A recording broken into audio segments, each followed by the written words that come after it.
Assalamualaikum warahmatullahi wabarakatuh. Selamat pagi Waalaikumsalam sahabat. warahmatullahi wabarakatuh. Assalamualaikum Prof. Selamat pagi sahabat FIA, podcast FIAI UII. Kembali lagi di video-video atau konten pembelajaran yang dipersembahkan oleh FIAI UII, khususnya oleh program Dokter Hukum Islam. Baik teman-teman, insya Allah selama bulan Ramadan ini program Dokter Hukum Islam akan mempersembahkan video-video atau podcast di mana kita akan membedah buku-buku yang ditulis oleh dosen-dosen kami. Dan hari ini telah hadir bersama kita guru besar kita, Profesor Dr. Amir Mualim MIS. Assalamualaikum Prof. Waalaikumsalam warahmatullahi wabarakatuh. Sehat Prof? Alhamdulillah. Alhamdulillah. Puasa lancar ya Prof? Restu orang-orang soleh-soleha Alhamdulillah. selalu diberikan kesehatan. Puasa lancar ya Prof ya? Oh, lancar banget. Alhamdulillah. Meskipun ya kadang-kala makannya kurang begitu nikmat, biasalah. Ya, nikmat ibadahnya. Alhamdulillah. Semoga selalu diberi kesehatan dan Amin, puasanya lancar sampai akhir ya Prof. Amin barakallah. Prof, pagi ini kita akan membahas buku terbaru dari Prof Amir sendiri, yaitu Meretas Kembali Kebukuan Ijtihad dalam Hukum Islam, teman-teman. Ini buku baru saja terbit ya Prof ya? Ya, itu kalau di tahun 2003 akhir ya. 2023 akhir ya Prof ya. Iya. Jadi baru banget ya Prof. Pagi ini sebelum masuk ke topik nih Prof. Cetakan benar. Januari 2024. 2024 sangat baru nih Prof. Sangat baik. Celing-celing. Seling-seling. Prof, sebelum kita membahas isi dari buku ini, mungkin untuk teman-teman yang mau dapat buku ini gimana Prof? Ya, kalau ingin mendapat buku ini bisa langsung menuju ke ruangan program Dokter Hukum Islam Langsung DHI lantai 2 yang langsung berhubungan dengan yang sekarang sedang mengantarkan ini program ini Mbak Inayah ini. Langsung aja di situ. Iya, jadi buat teman-teman yang mungkin mau langsung baca bukunya, dapat bukunya langsung, bisa ke ruang program studi hukum Islam program dokter di Gedung KH Wahid Hashim lantai 2 ruang 219. Itu ya Prof ya? Ya, betul. Prof, ini judulnya menarik sekali. Meretas Kembali Kebukuan Ijtihad dalam Hukum Islam ini ya Prof. Ya. Ini ditulis bersama Dr. Yusdani ya Prof? Ya, betul. Prof, ijtihad itu kan dalam, ya sependek pengetahuan saya, terus menjadi suatu kebutuhan hari-hari ini ya Prof, Ya. di mana kita sudah jauh dari masa Nabi, masa Ya. sahabat. Memang seberapa beku Prof ijtihad hari-hari ini? Apa ide dasar dari hingga akhirnya Prof dan Dr. Yusdani menulis buku ini? Ya, terima kasih Mbak Inayah. Jadi kalau kembali kepada teksnya, teks judul buku ini Meretas Kembali Kebukuan Ijtihad dalam Hukum Islam, itu kan dengan adanya kemajuan teknologi, wawasan-wawasan yang sudah tumbuh berkembang di dalam dunia IT, itu kebanyakan mereka itu hanya sekedar mendownload keilmuan tanpa ada unsur keinginan rekayasa untuk mencoba membangkitkan kembali ide-ide yang ada di dalam pikirannya itu untuk dimunculkan dalam khazanah keilmuan, sehingga tidak mengekor begitu saja. Itu ya, kalau yang dalam istilah agama namanya adalah tidak sebagai seorang muqallid, tapi minimalnya sebagai seorang muttabi, dan lebih bagus lagi sebagai seorang mujtahid. Hanya memang kalau kita kembali kepada terminologi ijtihad, itu memang harus dilakukan oleh orang-orang yang memiliki standarisasi keilmuan. Ya, jadi kalau kita kembali kepada beberapa buku-buku yang sudah terbit, itu ada syarat-syarat sebagai seorang yang akan berijtihad itu adalah memang agak sulit. Di antaranya harus mengetahui Al-Quran dengan segala isinya bukan banyak sekali. Hadis dengan segala isinya, mengetahui hasil ijtihad sebetulnya itu kan tidak sembarang orang. Nah, maka perlu ada semacam kendali, ada semacam kriteria-kriteria siapa-siapa dan dalam masalah-masalah apa seseorang boleh melakukan ijtihad. Jadi ijtihad itu kan intinya adalah mengembangkan pola pikir ya, pola pikir dalam menggali, kemudian mengolah, menemukan, kemudian menentukan, memastikan hukum Islam. Jadi kalau kembali kepada istilah hukum Islam itu kan semua yang menyangkut hubungannya dengan perilaku manusia itu tidak ada yang tidak terkait dengan hukum Islam, dengan hukum. Semua terkait dengan hukum. Mulai dari bangun tidur, tidur lagi itu kan. Nianya Mbah Surip itu ya. Bangun tidur, tidur lagi gitu kan. Iya, ini supaya kita itu punya wawasan-wawasan dalam apa namanya melihat dan kita harus punya daya kreasi. Ya, tidak sekedar beku dalam pengertian tidak punya tidak punya olahan apa-apa yang dihasilkan dari dirinya sendiri. Karena memang manusia itu kan punya keunikan, punya kelebihan-kelebihan. Nah, kita berbicara kelebihan-kelebihan dalam konteks hubungannya dengan persoalan-persoalan yang menyangkut hasil pemikiran. Tetapi jangan lupa hasil pemikiran itu juga nanti dipraktekkan. Ya.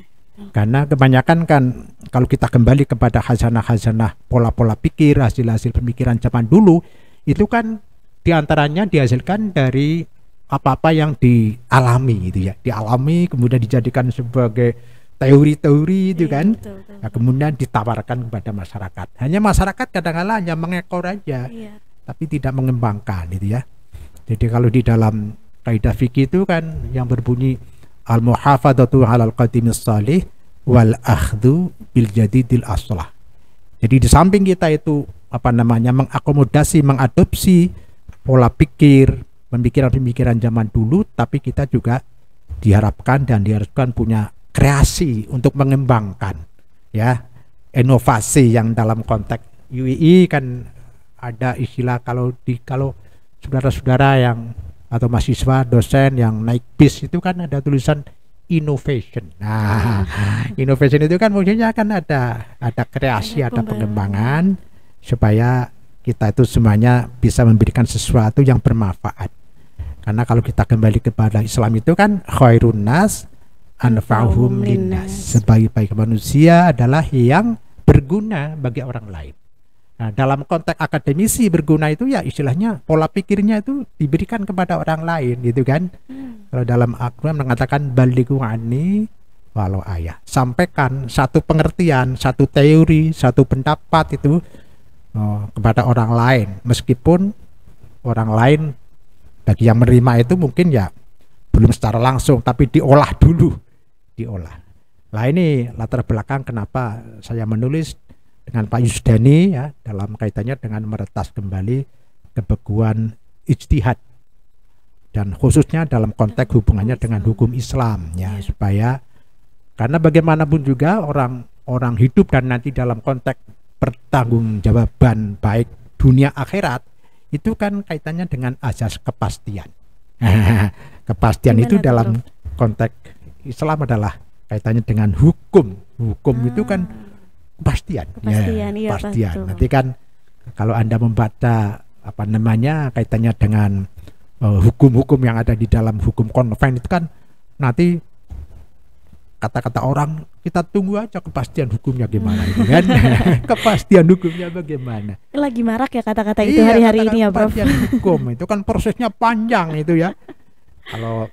Dan ini memang kalau kita kembali kepada khazanah keilmuan, bukan keilmuan tapi praktek-praktek yang dilaksanakan oleh Nabi dan juga para sahabatnya itu juga aspek-aspek yang sifatnya mengakomodasi ya. Tidak kaku, tidak jumut gitu kan. Tidak jumut ya. Supaya hukum Islam itu bisa cair. Makanya kan ada istilah biarlah Al-Quran itu bicara apa adanya. Selepas itu terserah Anda. Apa maksudnya? Maksudnya adalah Al-Quran itu teksnya seperti itu, bunyinya seperti itu.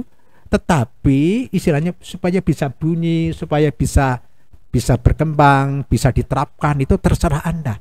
maksudnya terserah dari kita ini yang akan mengembangkan, akan mentelaah, akan menerapkan kaitannya dengan apa-apa yang ada dalam Al-Quran, gitu kan.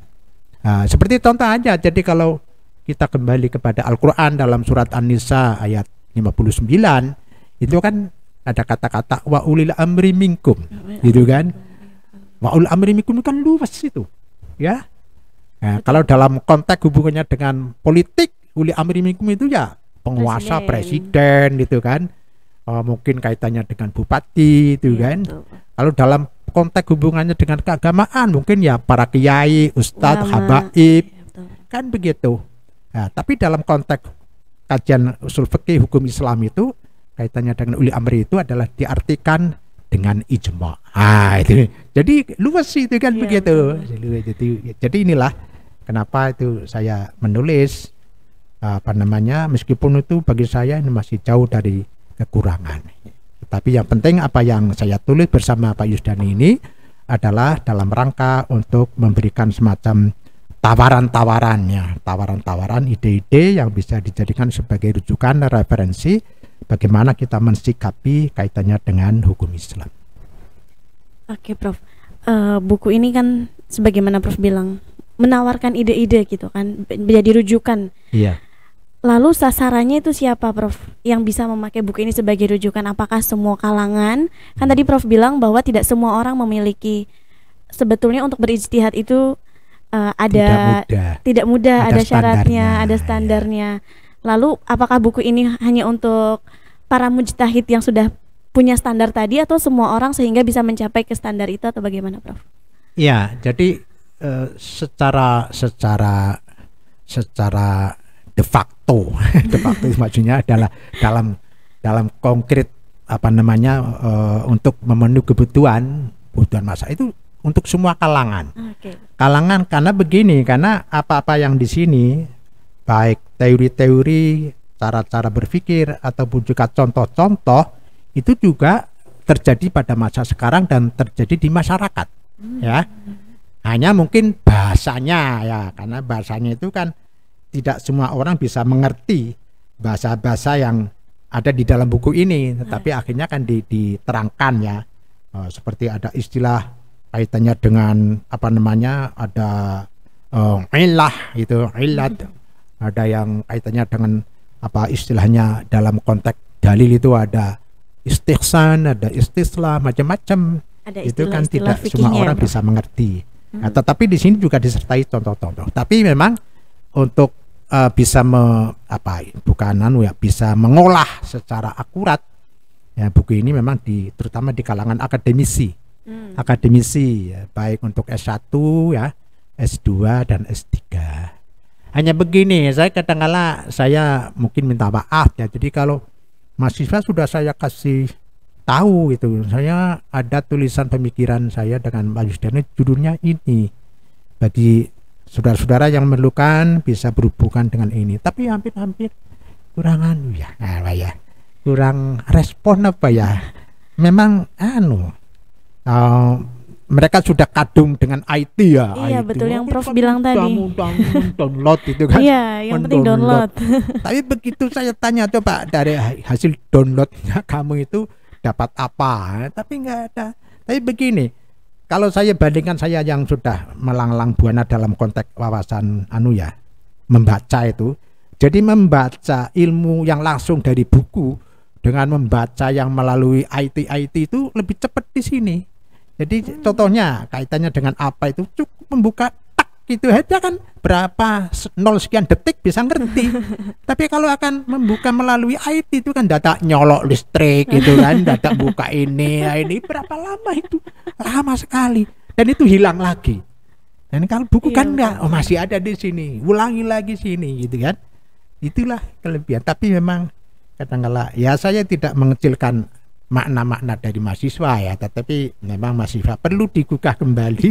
Ini termasuk kebekuan dalam ijtihad membaca macam-macam ya, dalam konteks untuk mengetahui perkembangan hukum Islam dan hukum-hukum yang lain. Karena di sini juga kalau kita berbicara hukum tidak hanya hukum Islam, tapi juga ada hukum yang berdampingan, ada hukum konven dan ada hukum adat yang berlaku di negara Republik Indonesia. Jadi intinya adalah ini untuk semua kalangan.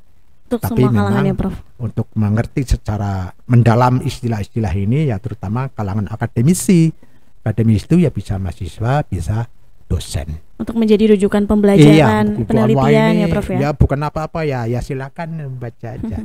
Dengan secara jadi membacanya begini dengan cara seksama dan dalam tempo yang selama-lamanya. Bukan yang sesingkat-singkatnya ya Prof. Singkat-singkatnya hanya berapa detik hilang lah. Itu teks Diulang proklamasi lah. ya Prof. Digantilah dalam tempo yang selama-lamanya. Kalau teks hukum Islam dan teks keilmuan dengan tempo yang selama-lamanya ya jangan Prof. singkat-singkatnya itu nanti jadi hilang. Kan gitu. Baik Iya. Prof. Jadi intinya buku ini diperuntukkan sebetulnya untuk semua kalangan, Iya. tapi mungkin lebih spesifiknya adalah untuk akademisi, tapi tidak membatasi bahwa kalangan lain juga masih bisa dipahami buku ini oleh umum ya, halayak umum ya Prof ya. Iya, karena kan contoh-contoh seperti kaitannya dengan waris itu ya. Kenapa saya dalam buku ini ya? Kenapa seorang yang membunuh itu tidak berhak untuk mendapatkan harta waris, gitu kan? Atau orang yang menganiaya tidak mendapat harta waris karena namanya mewaris itu kan suatu kenikmatan. Ya. Iya Prof. Kenikmatan masa suatu kenikmatan didapat dari sesuatu yang bukan nikmat itu ya. Dari hasil membunuh kan enggak anu toh. Enggak pas itu. Nah Nikmat itu Prof. dari orang yang dihargai, orang yang dipuji-puji dapat. Nah, sama dengan kalau saya mendapat hadiah dari presiden gitu kan, begitu kan nikmat toh. Iya, sama dengan kalau warisan dapat warisan dari orang tua. Tinggal Tapi nerima kalau ya Prof. dibunuh dulu ya dari mana nikmatnya ini? Ini saya contohkan begitu seperti itu. Dalam buku ini Prof. Iya, dalam buku ini. Seperti kaitannya dengan kasus ini juga ada dalam buku dalam kaitannya dengan bulan suci Ramadan gitu kan. Pas sekali nih Prof dibaca bulan ini Prof. Iya, ini kan banyak ya mungkin bagi orang-orang yang punya istri yang kalau yang belum punya istri ya jangan terlalu coba-coba ini kan dicontohkan oleh umat di sini kan dalam kaitannya dengan ini jihad itu kan kaitannya dengan mengkiaskan itu ya. Iya, apa Prof tuh yang dicontohkan? Dicontohkan itu kaitannya dengan ini. Yang bulan Ramadan. Jadi kalimatnya itu adalah bunyinya begini hadisnya. Sonaktul yaum ya amron aziman. Qabaltu wa ana shaimun gitu ya.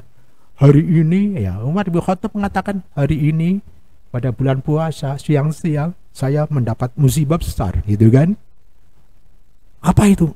Nah, karena saya mencium istri saya itu kan lapor kepada Nabi itu kan, Nabi ini saya bulan puasa mencium istri saya batal enggak itu kan. Bila Nabi setelah mencerna dia akhirnya menanyakan kembali kalau saudara wudhu kumur-kumur batal enggak? Ya enggak batal, ya sama itu kan. Ini kias itu kan, mengkiaskan antara mencium istrinya dengan berkumur-kumur. Nah, ini kan diketahui oleh semua di situ orang. Dibahas di sini, Prof. Ada di sini dibacalah dengan secara seksama dalam tempo yang selama-lamanya gitu. Ini banyak contoh-contoh lah yang kalau yang mau membaca silakan ini ya. Jadi makanya itu aplikatif, tidak hanya kalangan akademisi, tadi juga ada masalah-masalah keseharian yang bisa dijadikan sebagai rujukan. Iya, gitu toh. Oh gitu toh. Jadi betul, supaya tidak kaget. Jadi kalau oh gitu kan setelah membaca. Jadi nggak mungkin orang mengatakan oh gitu kok belum membaca. Ya, baca dulu kan begitu. Membaca ya, membaca kan ada perintahnya. Iqra ya bismillahirrahmanirrahim khalaq. Nah, itu kan gitu. Ayat yang pertama kali turun ya Prof. Iya. Membaca. Betul. Karena pinter sampean. Amin. Betul Prof, karena kan ya hukum tuh selalu satu hal yang melekat pada setiap manusia ya Prof. Jadi sangat memungkinkan untuk semua kalangan untuk membaca buku ini ya Prof, karena kaitannya adalah dengan hukum Islam ijtihad itu sendiri. Ya khususnya ya karena kan ya sebetulnya secara kenyataan itu ya hanya aja istilahnya hukum Islam, tapi hukum-hukum positif pun kalau kita kembalikan kepada narasi-narasi Islam itu juga di situ banyak sekali yang betul, berhubungan dengan hukum Islam itu. Hanya namanya aja hukum positif itu ya. Sekarang kan Islam. kompilasi hukum Islam sendiri juga sudah menjadi hukum positif ya, Iya, Prof. Ya. Itu jadi sebetulnya hukum itu Islam perlu yang dipositifkan Iya. istilahnya ya. Berarti itu perlu diijtihadkan terus ya, Prof. Seiring Iya, berjalannya waktu, iya, seiring hanya berkembangnya. Itu beku Zaman. juga itu ya. Beku juga Jadi ya, Prof. Ya? Impres nomor 191 sudah sekian puluh tahun Iya. nggak berubah gitu kan. Nggak berubah itu kan. Itu kan Impres nomor 191. Iya, Prof. Iya. Padahal Kompilasi. zaman sudah sangat sudah berubah ya, Prof. Nah, ini yang berubahnya mungkin tidak dalam bentuk konteks dalam fatwanya, tetapi mungkin dalam keseharian kita sebagai orang yang mengetahui perkembangan hukum Islam harus bisa merespon. itu, Begitu. itu salah satu contoh kebekuan di ranah hukum sendiri ya, Prof. Ya. Ya sudah. Contohnya beginilah. Itu kaitannya dengan Undang-Undang Nomor 1 Tahun 74 tentang kaitannya dengan batas minimal usia pernikahan. Itu kan sudah berapa tahun? 74 sampai 2024 berapa tahun itu, Mbak Inaya? Hitung dewe. Baru diperbarui di RUU kemarin. Itu kan hanya iya. satu pasal. Satu pasal ya, betul. Satu pasal. Pasalnya hanya kaitannya dengan usia. Padahal lainnya banyak sekali yang perlu bukannya di amandemen lah begitu. Tapi kenapa kok cuma satu pasal? Padahal banyak sekali hal-hal yang sudah berkembang dan perlu diijtihad ya, Prof. Ya. Saya nggak tahu siapa yang punya kepedulian, siapa yang tapi ini saya kira perlu ya, termasuk tadi juga Impers kok nggak berkembang itu ya. Sama sekarang nggak ada amandemen. Itu kita sebagai akademisi atau warga sipil lainnya juga sebetulnya seharusnya punya pengetahuan di situ ya, Prof. Sehingga ketika ada beginilah, saya tidak mengecilkan makna mahasiswa kadang-kala Oke, saudara-saudara sebagai ahli hukum Islam, Anda sudah membaca Impres nomor 191? Belum? Aduh, gimana?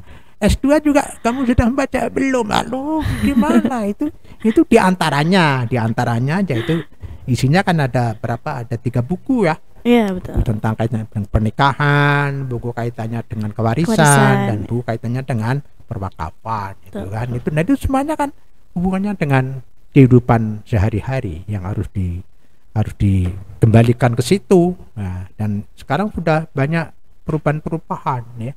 Iya, perubahan betul. supaya punya para ulama-ulama yang senior ya.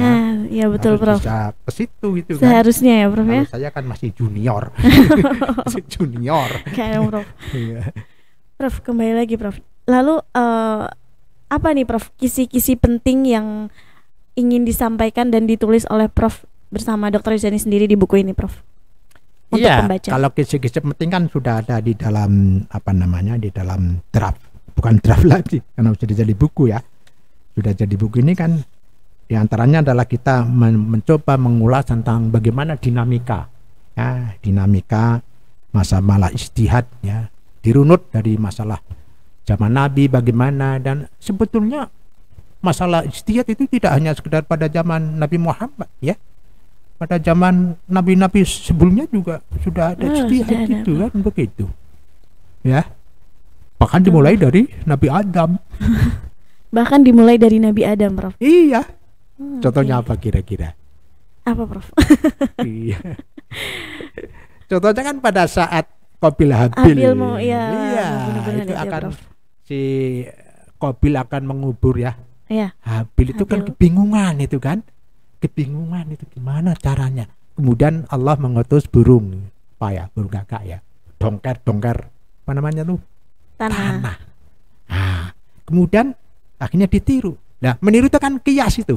Iya, mengkiaskan caranya itu begitu, ya. Caranya begitu. Jadi sebelumnya masalah ijtihad ya, yang di situ juga sudah ada zaman secara historikal sudah ada sejak zaman Nabi Adam mungkin, cuman secara jadi secara tidak hanya teoritikal baru ya, Prof ya. Berkembang kan begitu. Tapi itu sudah dimulai pada zaman Nabi Adam itu. Dengan mengkiaskan cara mengubur mayat itu seperti burung gagak itu digali dulu, hanya sekarang dimodifikasi itu ya. Iya, betul. Kalau di UI sekarang sudah pakai kapling. Oh, gitu, Bro. Sudah di makam UI. Di makam UI itu kapling dan itu rajin. Dan itu begini, jadi itu kalau saya lebih islami ya. Karena kalau saya ke pemakaman yang sifatnya umum itu salam saya tidak itu kan, karena kan assalamualaikum ya ahlad diyar minal muslimina wal muslimat wal mu'minina wal mu'minat wa inni insyaallah bikum lahikun, itu kan muslimin wal muslimat. Kalau mayatnya banyak kafir kan jadi iya ya ini saja, tapi nggak apa-apa ya, itu nggak apa-apa. Iya, Itu bagian itu. Kalau begitu kan hal-hal seperti tadi Prof, Nabi Adam tidak tahu caranya mengubur Bukan Nabi Adam, anaknya itu. anaknya Habil Qabil itu. Hal-hal seperti itu kan akan terus terjadi di masa ke masa, akan ada hal baru sehingga ijtihad ini berarti akan terus berdampingan dengan kehidupan manusia, Prof. Iya, selalu karena hidup manusia itu selalu berubah, selalu berkreasi itu kan. Ya. Jadi kata orang bijak itu, jadi kalau Anda punya satu perkataan tidak bergerak maka mau kosong. Nah, maksudnya kita harus punya kreasi, betul. Punya kreasi harus bisa dihidupkan ya. Hidup itu bukan dalam konteks jasmani, tapi hidup dalam konteks pemikiran, wawasan dan segala macam, sehingga apa yang kita kerjakan tidak hanya menguntungkan bagi diri kita, tapi juga menguntungkan bagi orang lain. Intinya di situ itu. Oke, Prof. Nah, kelanjutan apa, Prof, yang diharapkan dari penulis sendiri dengan ditulisnya buku Meretas Kembali Kebekuan Ijtihad dalam Hukum Islam ini, Prof? Ya, ini terutama bagi para ilmuwan ya, para akademisi itu agar bisa meramu ya, bisa meramu dan bisa memberikan pencerahan ya, bisa mencerahkan dengan bahasa masing-masing ya, karena kan bahasa akademisi dengan bahasa ilmuwan para kiai itu kan beda itu kan, atau para ilmuwan yang lain beda ya, betul, tapi substansinya sama. Nah, supaya dengan adanya buku ini bisa menggugah semangat kita semuanya untuk selalu berkreasi. Jadi kalau dalam itu kan tidak hanya sekedar berpikir, kemudian juga menggagas, tapi juga menghasilkan, itu kan. Jadi gagasan, gerakan, gelombang. Ya, tiga itu ya. Gagasan, gerakan, gelombang. Gelombang gitu ya. Jadi punya siap. gagasan apa? Gagasan itu digerakkan dalam pemikiran, dalam tulisan dalam praktek seperti apa? Seperti itu. Kemudian gelombang itu maksudnya apa yang kita hasilkan itu punya manfaat besar. Jadi kalau radio itu kan gelombang besar itu kan. Saya nggak tahu kalau radio itu sampai menjamah kemana ya, tapi kalau radio RRI kan menjamah kemana-mana ya, itu berarti gelombangnya besar kan begitu. Gitu. Sama dengan gitulah. Harapannya seperti itu, buku ini bisa menggelombang besar juga ya, Prof. Lalu sumbangan apa, Prof, yang diharapkan dari buku ini dalam Khazanah Keindonesiaan, Prof? Ya, kalau sumbangannya ya istilahnya supaya sama-sama memberikan semacam tambahan teori model cara mengatasi masalah itu kan, karena masing-masing akan punya masalah dan masing-masing punya cara, tetapi kita minimalnya ada semacam standarisasi ya, caranya ini gimana ya, dan buku ini menjadi salah satu standarisasinya. Buku ini menjadi salah satunya mungkin yang lain banyak sekali, karena kalau saya membaca buku-buku itu kan seperti kaitannya dengan hukum Islam, banyak sekali buku-buku, masalah ijtihad banyak sekali ya, tapi ini minimalnya 1, 2, 3 mungkin ada yang beda itu ya, Iya, betul, Prof. sehingga nanti bisa menjadi acuan bagi yang lain ya. Itu dalam Khazanah Keindonesiaan, Prof. Pertanyaan terakhir, Prof. Seperti apa sih, Prof, seharusnya khususnya kita sebagai akademisi itu berperan dalam meretas kembali kebekuan ijtihad dalam hukum Islam di Indonesia hari-hari ini, Prof? Iya, artinya kan apalagi sekarang ini kan modelnya model ya. Jadi tuntutan akademisi banyak pemikiran-pemikiran yang bisa dimunculkan dalam tulisan-tulisan yang sifatnya lebih mengglobal ya, di jurnal ya. Iya, betul. Jurnal itu kan ada jurnal yang Q1, Q2, Q3, Q4, macam-macam lah namanya itu. Ya, makanya kan dengan membaca buku saya ini minimalnya bisa menjadi jenis standarisasi cara mengembangkan ini adalah dengan cara seperti ini, cara mengembangkan ini dengan cara seperti ini. Artinya bisa dalam semua khazanah keilmuan, karena intinya dalam konteks ijtihad itu berlaku dalam semua persoalan. Betul. Baik dalam keluarga, dalam masyarakat, dalam bernegara, itu kan, itu semuanya di situ banyak sekali atau berhubungan dengan aspek-aspek hubungannya dengan hasil kreasi pemikiran manusia. Baik, Prof. Izinkan saya menyimpulkan sedikit, Prof, ya. Ya. Baik teman-teman, menarik sekali tadi membahas buku Meretas Kembali Ijtihad dalam Hukum Islam. Jadi sebagaimana yang sudah dijelaskan tadi oleh Prof Amir, bahwasannya ijtihad itu akan terus berdampingan ya Prof dengan hidup kita khususnya sebagai orang muslim. Dan hari-hari ini eksistensi ijtihad itu cukup membeku ya Prof di berbagai ranah. Nah, oleh karena itu tujuan dari dirumuskannya atau ditulisnya buku ini oleh Prof Amir dan Dr. Yusdani adalah semoga bisa menjadi manfaat atau standarisasi ya Prof, baik bagi akademisi atau instansi-instansi pemerintahan mungkin dalam berijtihad. Seperti itu ya Prof. Mungkin instansi ada dan masyarakat juga betul. Mungkin bisa menjadi pengetahuan untuk halayak umum seperti itu ya Prof. Prof, ada closing statement mungkin Prof untuk menutup podcast pagi ini. Ya, jadi terutama masyarakat secara umum ya. Jadi mari kita berupaya untuk bisa, pertama harus bisa mengerti pendapat pemikiran orang lain itu ya. Seperti apa itu ya. Kemudian setelah mengerti, memahami pendapat orang lain, kemudian Anda akan berbuat apa, kan begitu? Akan menemukan apa dan Anda berbuat apa.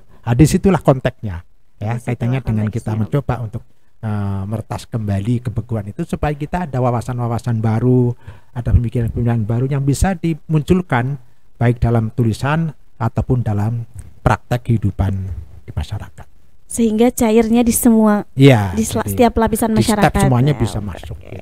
Terima kasih Prof untuk bincangnya pagi hari ini. Semoga sehat selalu, puasa dilancarkan. Amin. Semoga bermanfaat juga untuk teman-teman podcast FIAI UII dan lancar-lancar puasanya teman-teman. Sampai bertemu lagi di video atau podcast selanjutnya. Assalamualaikum warahmatullahi wabarakatuh. Waalaikumsalam warahmatullahi wabarakatuh.